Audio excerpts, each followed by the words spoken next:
วนตัวว่าโกลูกใจไหลกินเมื่อในผัดยันมาเหตุการณ์หาเล่งตานา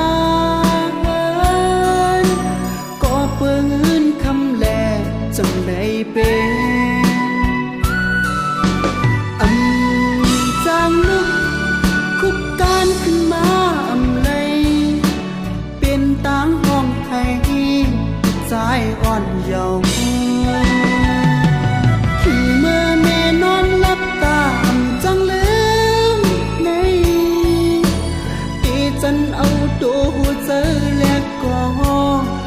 จังปิ่นฟื้นขึ้นมาเลยตีจังเฮ็ดจังหือเมื่อไฟลุกลามมาถึงตัว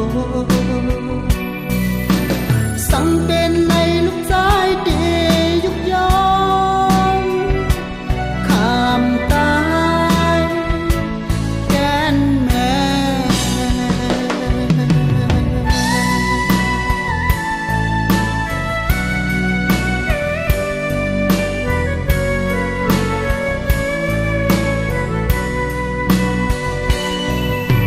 กำดีให้สิแลมีมาลูกใจอ่อนก็หนึ่งแม่เลยสอนวนตัวว่าโกลูกใจไหลกิ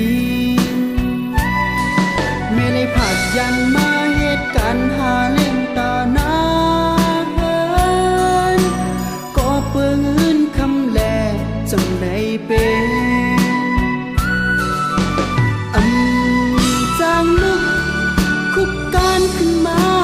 เลยเป็นต่างห้องไทยใจอ่อนเยาว์ถึงเมื่อแม่นอนหลับตาจังลืมในตีจันเอาตัวหัวเจอแล้วก็จัง